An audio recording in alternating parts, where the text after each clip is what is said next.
Em primeiro lugar, presidente Lewandowski, a memória. E a memória nos leva ao fato de que o PT cresceu no Brasil com o fracasso estrondoso da política econômica liberal de Fernando Henrique e o seu veso entreguista de submissão aos interesses dos Estados Unidos. Nesta sessão, desde os primeiros momentos, os líderes dos partidos que me antecederam se transmutaram em governo e desclassificaram as intervenções da oposição por serem, como dizem, suspeitas, já que dilmistas ou petistas. A liderança do PSDB rebaixa as argumentações dos que se opõem ao impeachment como se fôssemos criminosos, como se as nossas palavras estivessem contaminadas. Como tem sido noticiado com destaque nos últimos dias, o principal executivo do grupo Odebrecht, Marcelo Odebrecht, acusa 35 senadores como beneficiários do Caixa 2 da empresa. 35 senadores. E olha que estou falando apenas da lista Odebrecht. Não adicionei outras listas com outros nomes. Ainda assim, se apenas os citados por Marcelo Odebrecht fossem por suspeição impedidos de votar no impeachment da presidente Dilma, não haveria votos suficientes para aprová-lo. Somos 81 senadores. Menos os 35 da lista da construtora, teríamos apenas 47 senadores a votar. A verdade, senhoras e senhores senadores, a verdade pura e dura, cristalina e solar, é que nada mais é sólido, nada mais é confiável. A Lava Jato produziu uma terra política arrasada.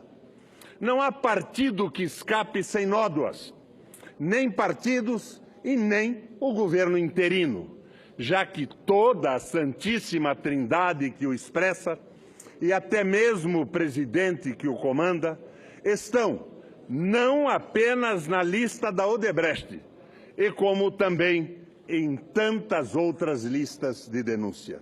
Serra, Padilha, Moreira e Temer.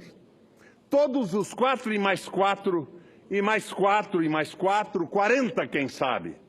Diante disso, diante dessa realidade tão escancarada, como assistir passivamente ao escárnio, à hipocrisia de um discurso moralista na casa? Ainda mais quando sabemos que 17 governadores praticaram as tais pedaladas e nenhum deles sequer foi denunciado. O próprio relator, meu amigo Anastasia, como governador, praticou tais atos e resguarda-se dizendo que foi autorizado pelo Tribunal de Contas do Estado. Que espécie de poder legislante e autorizatório tem um Tribunal Estadual de Contas? Que os 33 senadores, 35 senadores da lista de Marcelo Odebrecht renunciem ao direito de voto ou sejam impedidos de votar. Do contrário, a voz do senador Romero Jucá, nas degravações das conversas com Sérgio Machado, soa verdadeira e deixa clara a natureza do impeachment: deter as investigações da Lava Jato. Ao mesmo tempo, repto, confronto os senadores que foram ministros da presidente Dilma, especialmente os do meu partido. Não posso entender, presidente Lewandowski, que na mudança dos ventos, os senhores também mudem de opinião e abandonem um governo ao qual serviram com dedicação. Ainda mais que os senhores são testemunhas privilegiadas do caráter da seriedade e da lisura da senhora presidente. Ou os senhores consideram que isto não tem nada a ver?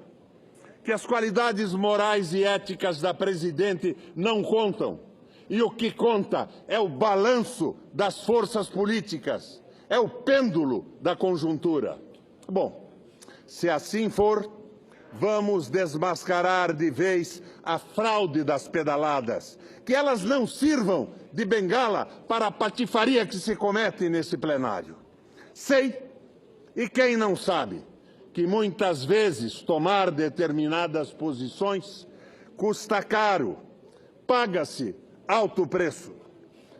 O que importa se o preço a pagar não é a nossa alma, o nosso caráter, a nossa decência, a nossa integridade?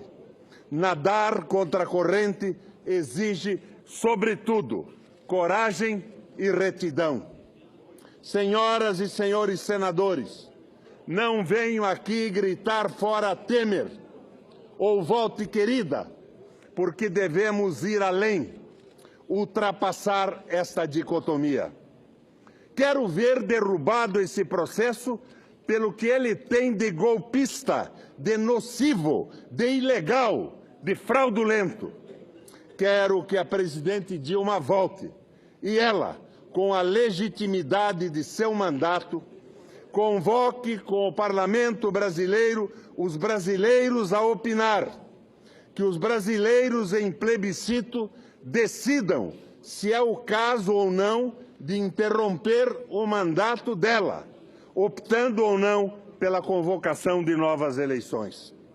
Se o impeachment, tendo como fundamento acusações ineptas, é um gravíssimo atentado à Constituição, a permanência da Presidente até o final do seu mandato não contribui para a superação da crise que mantém o país em suspenso há tanto tempo. De volta ao Planalto, vejo a Presidente comandando um governo de transição até a posse do ou da mandatária eleita ou eleito no pleito antecipado. Um governo de transição composto por brasileiros comprometidos com o desenvolvimento nacional, com a soberania nacional, com os trabalhadores, com fortíssimos e prioritaríssimos investimentos em saúde, educação, segurança e saneamento, com a retomada da industrialização, com a defesa do petróleo. Um governo que se oponha a esse ultramercadismo que fracassou no mundo e que tenta se refugiar em nosso país para a felicidade e proveito do capital financeiro global. Não há outra saída. Novas eleições ou morte. Morte da Constituição. Morte da soberania nacional. Morte dos direitos trabalhistas. Morte da universalização da saúde pública. Morte da educação pública. Entrega do petróleo. Primarização ad eternum de nossa economia.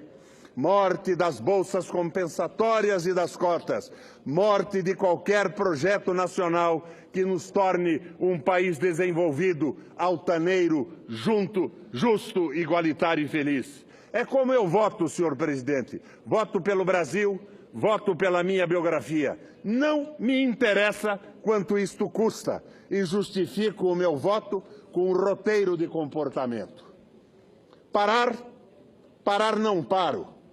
Esquecer, esquecer não esqueço. Se caráter custa caro, pago o preço. Pago embora seja raro, mas homem não tem avesso. E o peso da pedra eu comparo à força do arremesso. Um rio só se for claro. Correr sim, mas sem tropeço. Mas se tropeçar não paro e nem mereço. E que ninguém me dê amparo, nem me pergunte se padeço. Não sou nem serei avaro. Se caráter custa caro, pago o preço. O autor é Sidônio Muralha, um poeta português que se refugiou da ditadura do Salazar em Curitiba, a capital do meu estado. Obrigado pelo tempo, presidente.